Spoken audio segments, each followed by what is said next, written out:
여러분 안녕하십니까? 뉴저지에서 오늘도 말씀을 드립니다. 구정이 되셨구만요. 저는 구정에 대해서는 상상도 못하고 여기로 왔습니다. 이 구정을 맞이해서 신년 할애 인사를 한다는 것이 저한테는 좀 익숙하지를 않습니다. 그러나 어쨌든 우리 민족이 전례대로 그렇게 구정을 즐겁게 맞이하고 새해를 맞이하는 즐거움으로 대해 왔으니 정말로 마음에서부터 가정 구석구석 모든 그 분위기 속에 예수님의 평안이, 예수님의 삶에 대한 기쁨을 주신 그 지혜가 가득가득 차이시기를 바랍니다.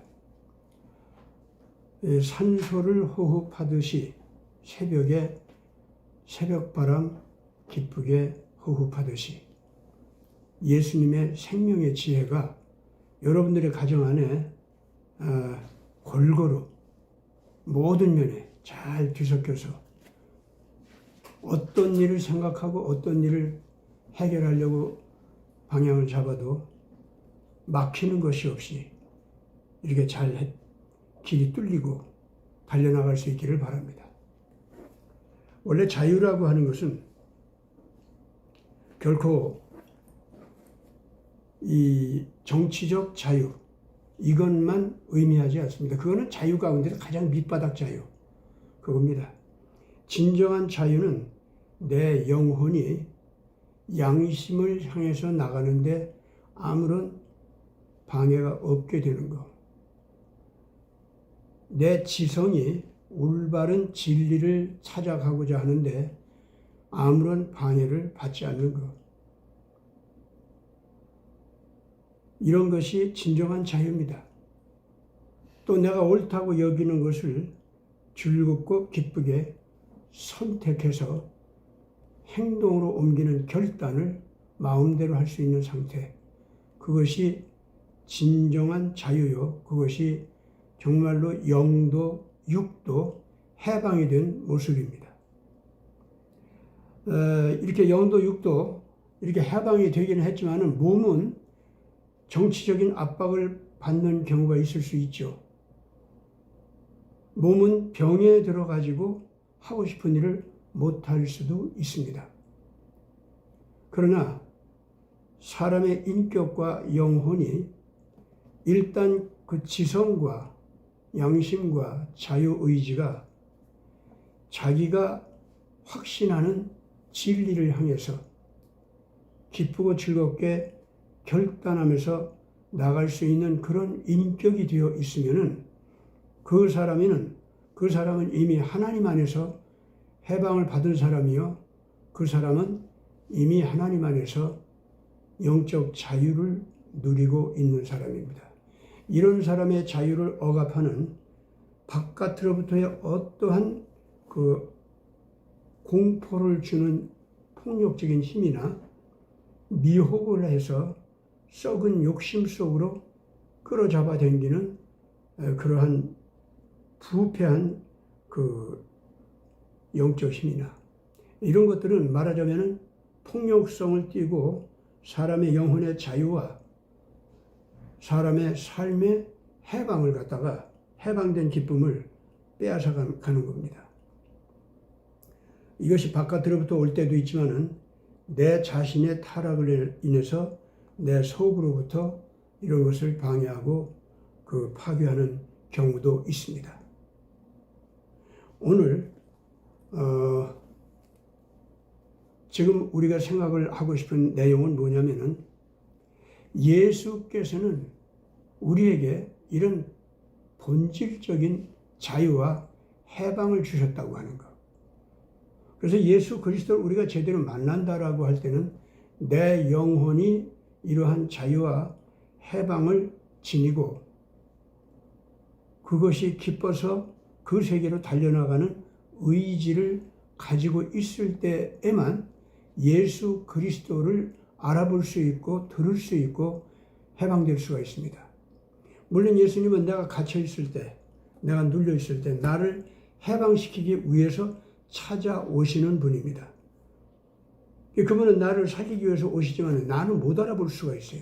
내 욕심에, 썩은 욕심에 매여 있다든가, 누군가를 두려워하고 눈치를 보면서 눌려서 노예처럼 되어 있다든가, 아니면은 엄청난 영적 공포를 느끼면서 어떤 선한 것도 상상할 수도 없고 상상이 된다 할지라도 그쪽으로 달려나갈 수가 없는 상태. 이런 상태에서는요, 예수님 자신이 원래 보이지 않는 겁니다. 왜냐하면 그게 영적으로 죽어있는 상태이기 때문에 그래요. 그런데 예수님은 죽어있는 나를 살리기 위해서 오시는 분이거든요. 그런 때에 죽어있던 나는 예수에 대해서 착각하는 경우가 많습니다. 예수님에 대해서 예수님이 하시는 말씀도 나한테 무거운 멍에 같고 짐 같아요. 예수님께서 뭐를 하라, 하지 말라 하는 것이 구속인 것 같고 내 자유를 빼앗는 것 같은 느낌을 가질 수가 있습니다.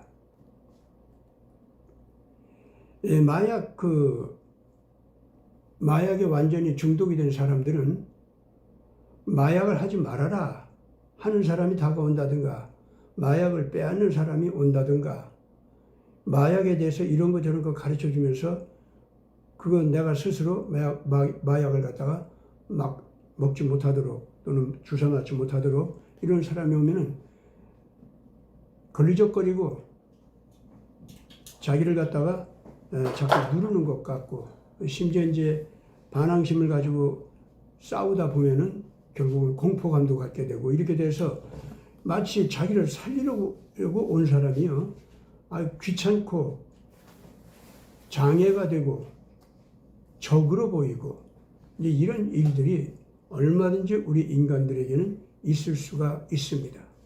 그러나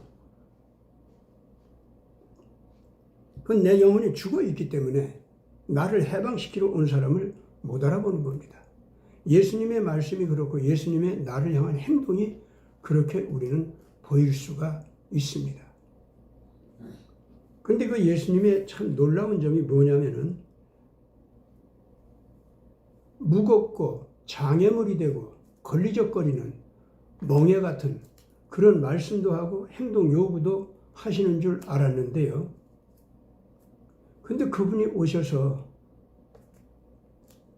그런 말과 행동 요청을 하시는 그분이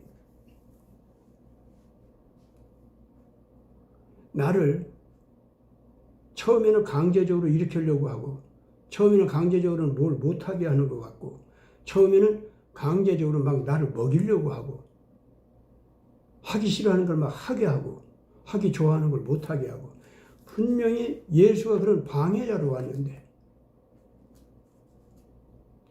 놀랍게도 마치 어린 아기가 엄마 아빠를 볼 때에 엄마 아빠가 씻기 싫어하는 애를 갖다 막 씻어준다든가, 약 먹기 싫어하는데 막 약을 어거지로 먹인다든가,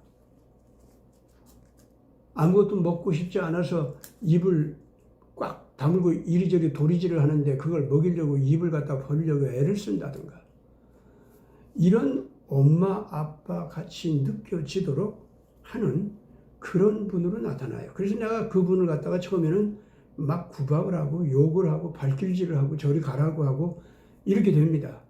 근데 그분은요, 나를 향한 사랑의 열정 때문에 나를 떠나지를 못하고 기어코 나한테 맞으면서 할퀴어지기까지 하면서 가슴을 두들겨 맞으면서 결과적으로 내가 폭력을 쓰면서 그분을 괴롭히는 데까지 가는데, 그럼에도 불구하고 나를 향해서 다가옵니다. 와서 그분은 눈물과 함께 하소연과 함께 부드럽게 쓰다듬고 끌어안아주는 것과 함께 그런 강제성을 띤 멍해가 되는 또는 장애물이 되는 것 같은 눈물과 하소연과 부드럽게 끌어안아주는 것을 겸해서 하면서 동시에 그런 것들을 엊거지로 나를 갖다가 방해하는 모습으로 나타나는데 결국요 그분과 그런 씨름을 하는데 씨름을 할수록 그분 가슴속으로 파고들게 돼요. 몸부림을 칠수록 결국은 그분의 얼굴 살갗과 내 얼굴 살갗이 닿는 것이 깊어지게 돼요. 그분으로부터 떨어지게 될까봐 겁이 납니다. 나는 어느새인지 모르게 눈물을 흘리는 동안에 그분의 말을 닮아가기 시작합니다. 그분의 표정을 닮아가기 시작합니다. 그러면서 내가 새로 깨어나는 기분, 내가 새로 눈 뜨는 기분, 이런 느낌을 갖게 됩니다. 예수와의 만남에서 언제나 사람은요, 즐거운 일, 자기 욕구가 채워지는 일, 그렇게 되지 않습니다. 반드시 예수와 만날 때는 부딪힘이 있습니다. 깎이는 것이 있습니다. 잘라 없어지는 것이 있습니다. 반드시 내가 구속을 받는 것 같은 느낌이 있을 때가 있어요. 그런데 그것이 당할수록 기뻐지고 점점 가벼워지고 즐거워지고 고마워지고 그 다음에 내가 해방이 되는 느낌이 듭니다. 이거를 거쳐야 드디어 예수가 보입니다. 나를 살려주기 위해서 오신 분으로 느껴집니다. 나를 영원히 살게 한다고 하는 그 약속이 진짜라고 하는 것이 알게 됩니다. 영원한 생명이라고 하는 것이 내가 알고 있었던 그런 삶의 감각들, 그게 아니라는 걸 또 깨닫게 됩니다. 영원히 산다라고 하는 예수님의 생명의 감각은 내가 이기적으로 느꼈던 모든 삶의 감각과는 정반대의 감각이라는 것도 알게 됩니다. 그래서 예수를 만난다고 하는 것이 처음부터 내 메시아다, 내 모든 죄를 사해줬다, 그리고 나를 영원히 살게 하는 권능자다, 그리고 나는 해결하지 못하는 모든 악한 힘들과 부딪히는 문제들, 이런 것들을 갖다가 완벽하게 해결을 하는 엄청난 권능을 가지신 분이다 라고 하는 건요, 일단 예수님과 만날 때 부딪힘이 있고 난 다음입니다. 내가 그분을 거부하면서 배반하는 못된 그 반응을 보이는 것, 그 이후에 나타나는 일들입니다. 여러분들이 사울이 청년 시절에, 바울 선생이 청년 시절에 사울이었는데 그 사람이 처음 예수님을 만날 때 얼마나 그 예수님한테 반항하고 못된 짓을 했는가, 악한 짓을 했는가 우리가 잘 알고 있습니다. 바울 선생은 나는 이 세상에서 가장 죄인 가운데 괴수다라고 자기 자신을 진정으로 그렇게 지적하고 반성을 했던 분이거든요. 그분 진정으로 그렇게 자기를 괴수라고 여겼었어요.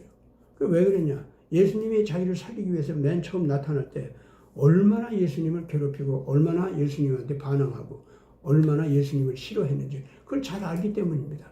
다시 한번 얘기합니다. 모든 사람들은요, 죄에서 씻음받고 구원받는 과정이 있죠. 그 처음부터 그 즐겁고 기쁘고 좋은 건 줄 압니까? 아닙니다. 어떤 사람들이든지 반드시 예수님과 만나는 과정에서 반드시 불편하고 짜증나고 예수님이 걸림이 되고, 그리고 내가 거부하는데 거부하는 정도가 어떻게 되냐면 마치 나의 원수처럼 나의 적처럼 대적하면서 싫어하는 이런 정도까지 갈 수가 있습니다. 일단 그런 것을 자기가 내면에서 조용히 경험하는 사람도 있지만 외면적으로 그 반항하는 행동이 아주 막 터져 나오면서 경험하는 사람도 있습니다. 그 조용히 내면에서 경험하는 사람들은 나는 착해서 예수님을 별로 그렇게 싫어하고 반대한 적이 없어. 난 예수님이 처음부터 좋더라. 이러고 맞이한 걸로 어떤 사람들은 착각하고 있더라고요.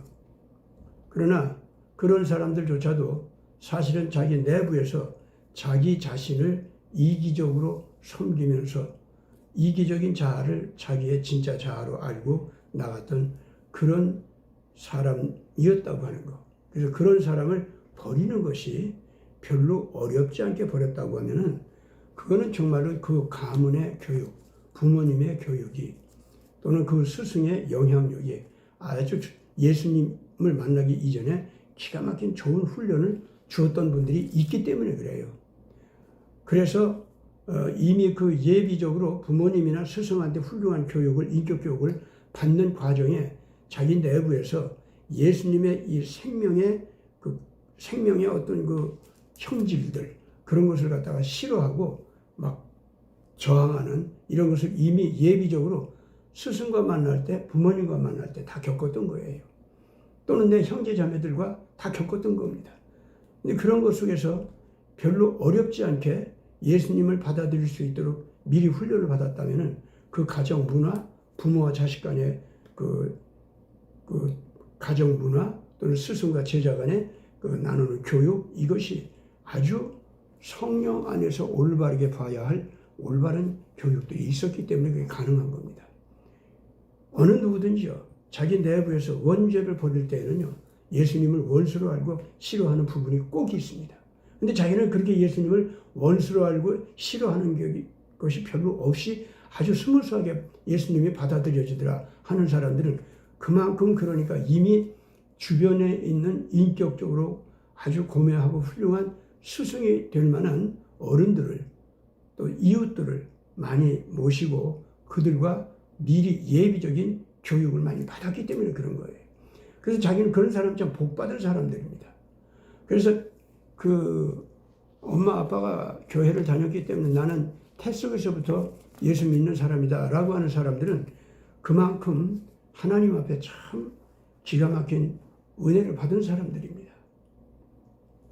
자, 오늘 제가 이제 이 제목을 풀이하면서 이런 말들이 좀 길어졌는데, 여러분들이 새해를 맞이하면서 정말로 영적으로 해방이 되어 있고 자유함을 가진 가운데 이 해가 정말로 괴로운 일이 벌어져도 은혜 받고 즐거운 일이 벌어져도 은혜를 받고 계속 그 자기는 쓰러지는 것 같은데도 자라나게만 하는, 계속 자라나는 이런 해가 되기를 바랍니다. 이런 생명을 그 예수님께로부터 받아가지고 쑥쑥 자라나는 한 해가 되어서 아무리 문제가 많이 혼란스럽게 온다고 할지라도 어떤 문제든지 결국 예수님께로 은혜를 받으면서 더 쑥쑥 자라나가는 그런 기회로 그 모든 문제들을 바꿀 수 있기를 바랍니다. 오늘 그 원칙이, 그렇게 사는 원칙이 뭔가, 그거를 여러분들하고 같이 나누려고 했습니다. 오늘 그 본문 말씀 마태복음 11장, 마태복음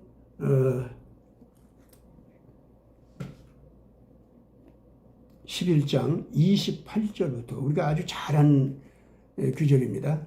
28절부터 마지막 절까지 봉독하겠습니다. 수고하고 무거운 짐진 자들아 다 내게로 오라. 내가 너희를 쉬게 하리라. 나는 마음이 온유하고 겸손하니 나의 멍에를 메고 내게 배우라. 그리하면 너희 마음이 쉼을 얻으리라. 이는 내 멍에는 쉽고 내 짐은 가벼움이라 하시니라. 예수님께서 말씀하셨습니다. 내 멍에는 쉽고 내 짐은 가볍다고 말씀하셨습니다. 그래서 나한테 와서 그 멍에와 짐을 쉽게 감당할 수 있는 법을 배우라고 그렇게 말씀하고 있습니다. 근데 그 예수님께서 어떻게 해서 모든 그 멍에도 모든 짐도 쉽고 가벼운지 그걸 갖다 예수님께서 아주 간결하게 얘기합니다. 나는 마음이 온유하고 겸손하기 때문에 그렇다는 거예요. 마음이 온유하고 겸손하면은 모든 인생의 멍에가 쉽고 모든 짐이 가벼워진다는 겁니다. 그렇기 때문에 예수님의 온유함은 무엇을 얘기하는 거고 예수님의 겸손함은 무엇인지를 우리가 잘 알아야 됩니다. 잘못 이해하면 온유하고 겸손하다라고 하는 것을 비굴한 것과 착각하는 경우가 있어요. 비굴한 것과는 정반대입니다.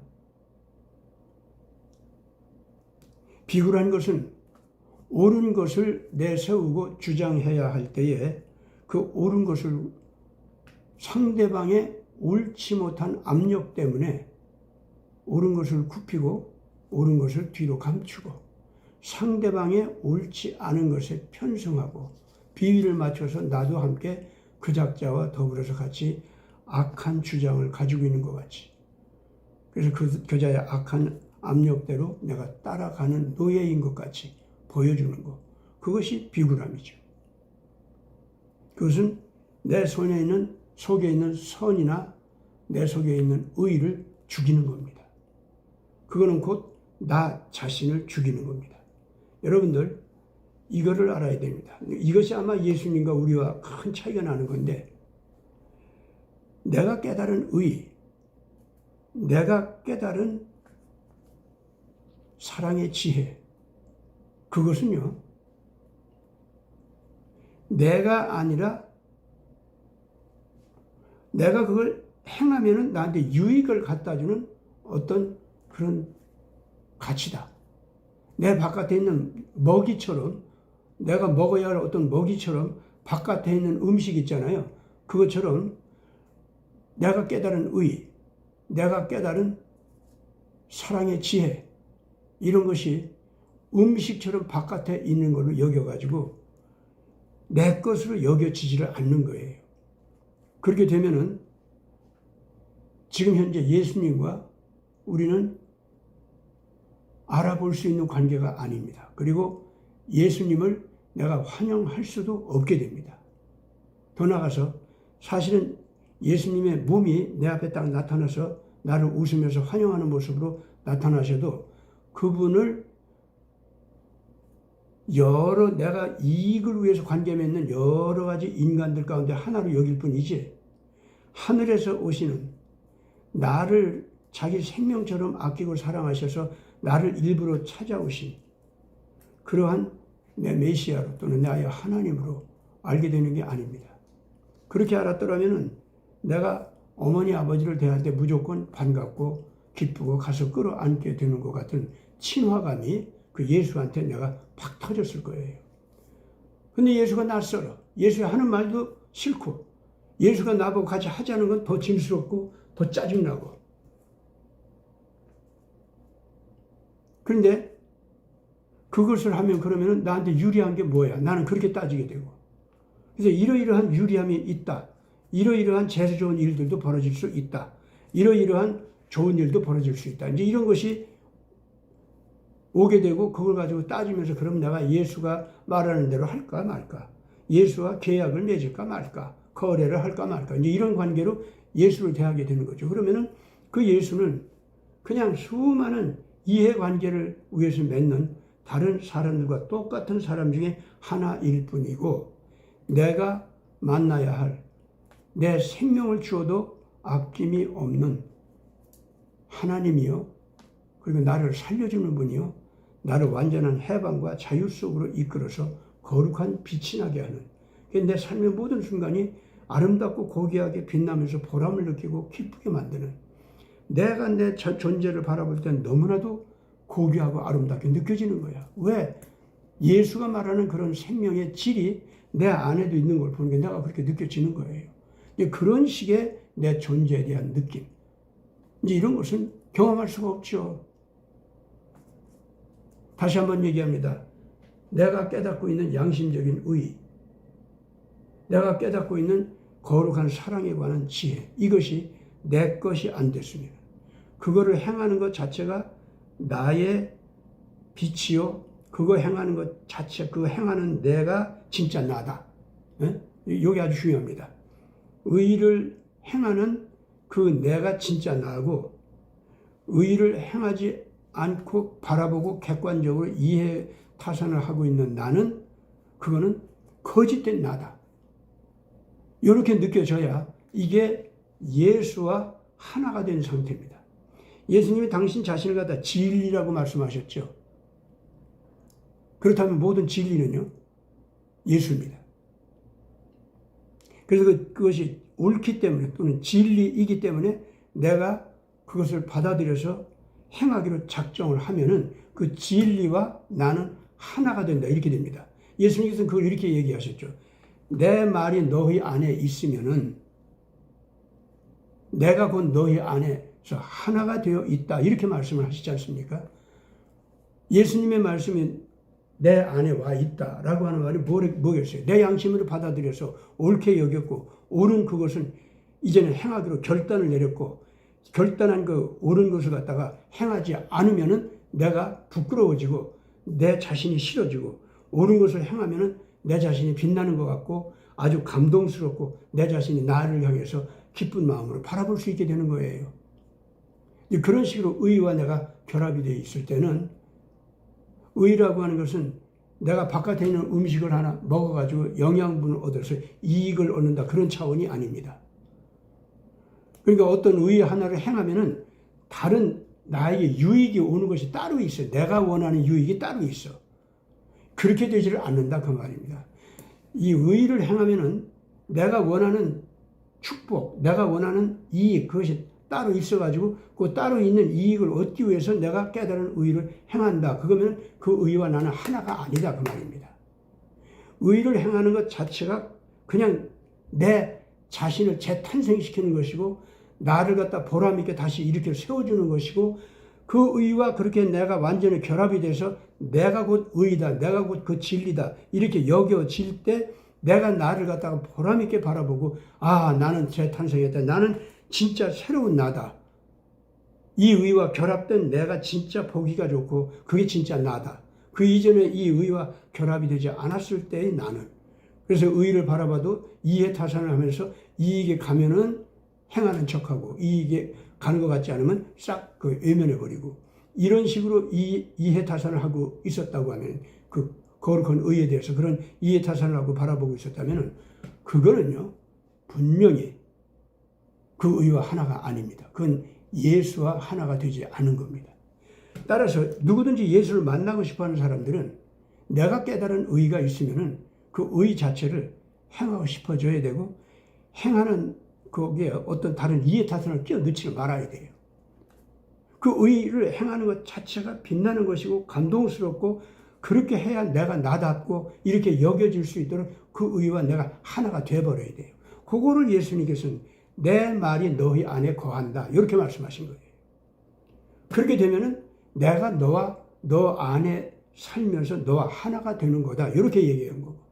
그것을 가리켜서 또 달리 말하면은 내 말이 곧 생명이요 영이다. 그러시면서 내 말이 너희 안에 거하면은 내 영이 너희 안에 있는 것이다. 이렇게 말씀하시는 거예요. 그러면 예수님의 영과 하나가 된 거 아닙니까? 예수님의 영이 곧 나로 내가 느껴지는 거고요. 그러니까 이제부터 모든 의로운 사람들은 정신 바짝 차리고 있어야 될 게 뭐냐면은 의를 행해서 내게 유익한 것이 뭐냐 하고 따지는 거 있죠. 이거를 버려야 됩니다. 이거를 버리면은 드디어 예수와 내가 하나로 느껴져요.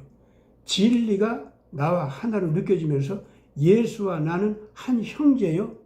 예수와 나는 한 생명 공동체요.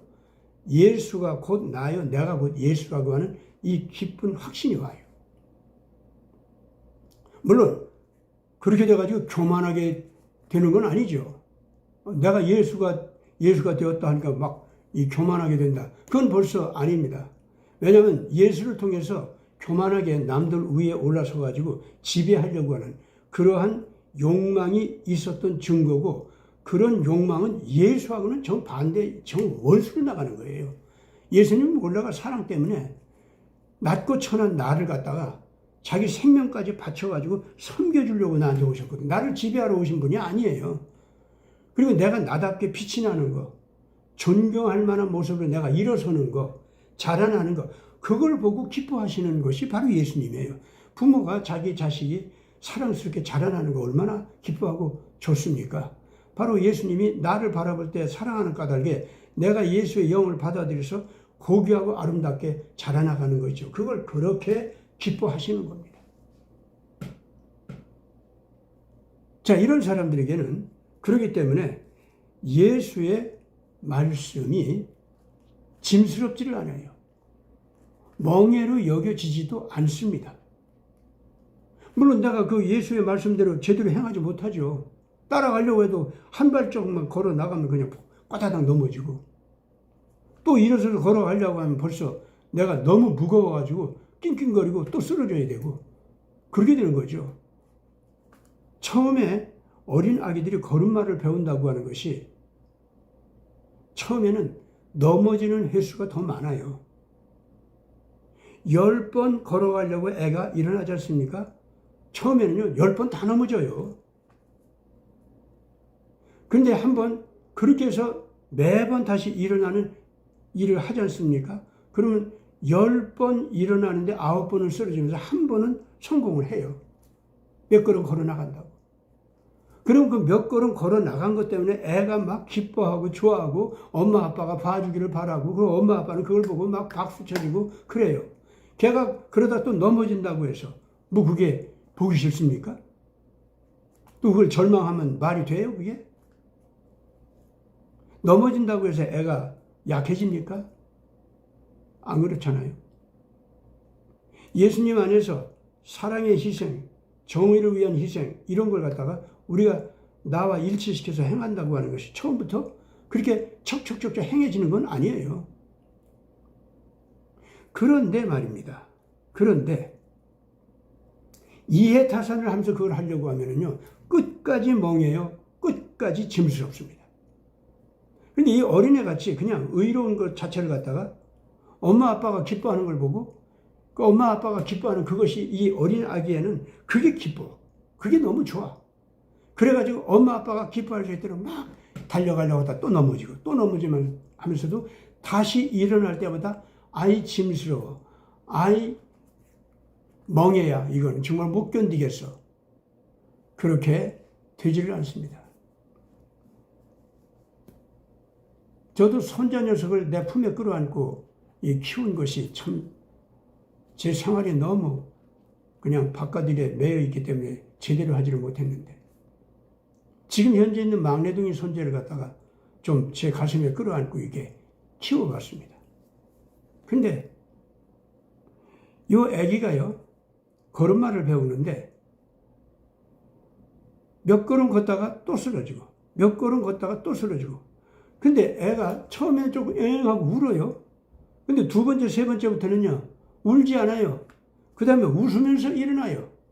나중에는요, 여러 걸음 뛰다가 막 뜀박질도 막 저도 모르게 하게 돼요. 그러다가 꽈다득 넘어져요. 그러더니 한 두세 번 그러더니요, 슬그머니 소파 있는 쪽으로 애가 기어가더라고. 그래가지고 소파를 의지해서 일어나요. 그리고 소파를 한 손으로 잡고, 그러고서는 그 지가 막 걷고, 그래서 깔깔거리고 웃고, 그래서 또 소파에 이렇게 푹 쓰러져요. 그러더니 결과적으로 어떻게 하느냐면은 지가 따로 떨어져서 걸으면서 띠뚱띠뚱 걷다가 그러다가 막 쓰러질만 하면 얼른 소파 쪽으로 달려가요, 지가. 그래가지고 소파를 의지해가지고 안 넘어지더라고. 그러면서 또 이제 뭐 할아버지를 바라보면서 나 어떠냐고 이렇게 바라보고 그러더라고요. 예. 넘어지는 게 멍해도 아니고, 넘어지는 것이 부자유함도 아니고, 넘어지는 것이 불명예도 아니에요. 의의 발걸음을 배우는 거, 사랑의 희생의 발걸음을 배우는 거, 그거를 내 유익을 위해서 그걸 하려고 하면서 요걸 하면은 나한테 무슨 유익이 와 하고 따지면은 계속 그건 짐이요. 제대로 그걸 걷지 못하면은 부끄러움이요, 좌절이요, 아픔입니다. 그러나 내가 앞에 있는 사랑하는 분들을 위해서, 내가 아끼고 사랑하는 사람들을 향해서 달려나가는 것 자체가 기뻐가지고, 그래서 걸음마를 배우기 시작하지 않습니까? 그거는요, 넘어지는 것도 웃음의 이유가 되고, 무릎을 조금 다쳐도 처음에는 애행하고 울어도요, 아무렇지도 않게 그냥 자기가 쓱쓱 문지르고 씻고 그냥 일어나 버려요. 이것이 쉽고 가벼운 멍에를 짊어지는 모습을 보여주는 것이라 저는 그렇게 봅니다. 이제 가정 안에서 식구들과 상대를 할 때도 여러분들 그렇게 사시기 바랍니다. 내가 아끼고 사랑하는 사람들, 의를 행하고 사랑을 실천할 때 거기다가 어떤 보상을 따지지 마세요. 다른 목적 거기다 끼워 넣지 마세요. 의 그 자체, 사랑 그 자체, 그 실천하는 것이 진짜 나고 그것이 기쁘고 그 사랑과 의를 실천함으로써 내가 아끼고 사랑하는 사람들을 더 위해 줄 수 있고 더 높여줄 수 있고 더 고귀하게 빛날 수 있도록 도와줄 수 있고 얼마나 좋아요. 그래서 그이들이 그렇게 자라나는 것 자체, 그들이 빛나는 것 자체가 내가 빛나는 거예요. 그가 따로 나와 따로 빛나가지고 저 혼자 명예롭게 된다. 그게 아니다 그 말입니다. 그가 빛나는 것이 내가 빛나는 거예요. 그래서 나는 얼마든지 그를 기쁘게 도와줄 수 있게 되는 거예요. 모든 의와 사랑은 그렇게 책임져야 됩니다. 그렇게 되면은 자연스럽게 쉽고 가벼운 멍에라고 하는 예수님의 말씀이 그대로 우리 가슴속에 와 닿았습니다. 온유하다, 겸손하다. 예수께서 말씀하시는데 뭐가 온유하고 겸손한 거겠습니까? 자기 주장이 없는 거, 자기 유익을 따지는 것이 없는 거, 자기 이해타산이 없는 거, 그게 온유함이에요. 그게 겸손함이에요. 이런 사람은 자연히 어디에 가서든지 교만하지 않습니다. 어디에 가서든지 자기 유익을 위해서 뭘 주장하거나 그러지를 않아요. 내가 손해보고 좀 그런 건 아무렇지도 않게 여겨요. 오로지 의가 이루어지는 것 자체만을 위해서 그 사람들을 격려하고 독려하고 권고하고 그리고 따지기도 하고 질타하기도 하고 그렇게 되는 겁니다. 오로지 그 사람이 의롭게 되게 하기 위해서, 오로지 그 사람이 의를 기쁘게 받아들이게 하기 위해서, 그 의를 실천함으로써 다른 사람들과 진정한 사랑의 관계가 열릴 수 있게 하기 위해서 그 사람에게 의를 요구하게 된다 그 말입니다. 그러면은 어떤 때는 그렇게 의를 요구하는 그것이요, 말을 안 하고 행동으로 조용히 웃으면서 본을 보여주면서 그 사람이 쉽고 가볍게 따라올 수 있도록 만들어요. 어떤 경우에는 그 사람이 자꾸 의를 행하면서 뭔가 그 자기 유익을 따지려고 그래. 그 유익을 따지지 못하도록 그 자세 자체가 옳지 못하다는 거, 그걸 권고해 줍니다. 그렇게 되니까 이 사람이 내 앞에서는 부끄러움을 느끼다가 딴 데 가서는 여전히 그 이해타산을 따지고 앉아 있어. 그리고 내 눈치나 보고 있고. 그럼 내가 거기까지 쫓아가서 그렇게 하면은 내 의를 행하는 것 자체가 의미가 없어지고 너 자신이 썩어진다. 그리고 의 그 자체도 의의 목적을 이루지를 못하고 만다. 사람을 변화시키지 못해. 그렇게 하지 마. 하고 권고까지 하게 됩니다. 그럼 그 사람이 그 고집스럽게 자기 유익을 따지는 걸 갖다 버리지 못하면 이제 나를 피하게 되거나 드디어 나를 비난하는 말을 하면서 자기가 어떤 그 이해타산하는 것을 갖다가 변명하고 정당화시키려고 하는 이제 그런 말들이 나오기 시작해요. 그 옳지 않은 말을 옳은 것 같이 꾸며서 나오는 거죠. 그러면 거기하고 또 부딪히게 될 거 아닙니까?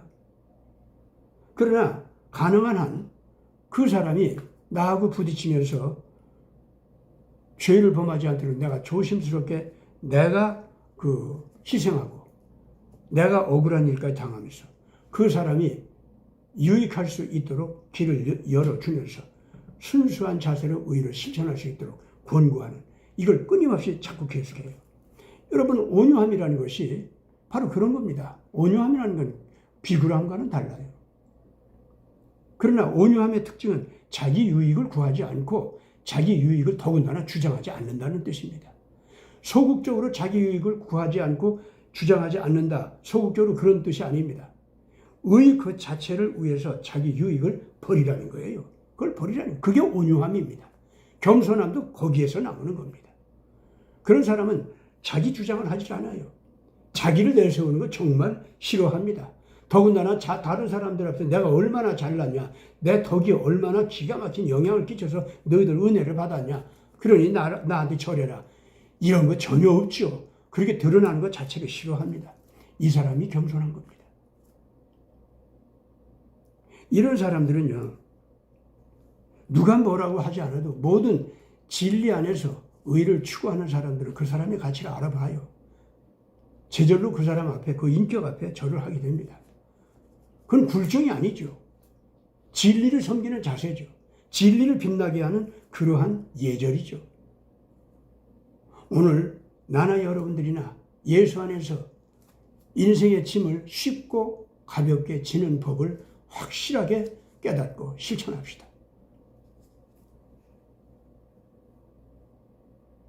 하나님의 의를, 하나님의 사랑을 책임지는 자세는 다른 자기 유익을 구하는 이해타산이 있어서는 안 됩니다. 거기서 해방됩시다. 거기서 자유롭게 됩시다. 그리하면은 온 세상, 심지어 국가, 사회 여기에서도 진정한 자유를 불어넣을 수 있는 그런 일꾼이 될 것입니다. 같이 기도하겠습니다.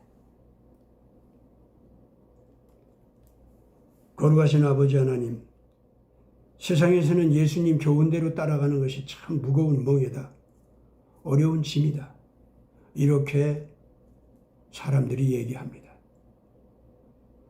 그것은 사람이 짊어질 수 없는 짐이기 때문에 예수님께서 내가 짊어지지 못할 것을 알고 나를 대신해서 십자가에서 피를 흘렸다 라고 하면서, 따라서 나는 예수님의 그 어렵고 무거운 아가페 사랑의 실천, 정의의 실천, 이거를 안 해도 예수님의 보혈의 피의 은총으로 용서받고 살아갈 수 있게 된다고 믿기만 하면 된다. 이런 터무니없이 악한 악마의 속임수 믿음, 이것을 가지고서 자기 양심을 속이고 하나님의 성령을 속이면서 자기 악을 고집하고 믿습니다, 믿습니다 소리를 연발하는 사람들도 교회 안에 많이 키워져 있습니다. 이런 식으로 믿음을 키운 모든 설교자들이나 목사들은 하나님 앞에 통곡하고 회개하게 하여 주시옵소서. 지옥으로 인도하는 그러한 악한 짓들을 더 이상 하지 말게 하여 주시옵소서. 예수 그리스도의 거룩한 아가페 법은, 의의 법은 율법을 1.1획이라도 없애거나 부러지거나 무시하기 위해서 나타난 것이 아니라는 것. 율법을 완성하기 위해서 예수님은 아가페 법도를, 정의의 법도를 우리에게 가르치고 너 자신을 십자가에 못 박기까지 자기 희생을 하면서 그걸 책임지라고 우리 주님께서는 말씀하셨습니다. 그 의를 행하되 그 사랑을 실천하되 결코 너의 유익을 구하지 말라고 강하게 말씀하셨습니다. 우리 이 교훈 그대로 지켜나가게 하여 주옵소서. 그리하면은 예수님의 모든 의의 법이, 모든 사랑의 법이 쉽고 가벼운 짐이 될 것이요 멍에가 될 줄 믿습니다. 행할수록 더욱 자유스러워지고 행할수록 감동이 가고 기뻐지는, 보람이 느껴지는 그러한 생명의 힘이 되고 지혜가 될 줄 믿습니다. 오늘 한국에서 대한민국을 새롭게 일으켜 세우고자 태극기 애국 국민이 되어서 당신 앞에 무릎을 꿇고 기도하는 모든 자녀들이 예수 그리스도의 멍에 매는 법, 짐을 지는 법을 배우게 하여 주옵소서. 예수님의 짐은 가볍고 멍에는 쉽다는 것을 다 경험케 하여 주시옵소서. 우리 구주 예수 그리스도 이름으로 간절히 기도드리옵나이다. 아멘.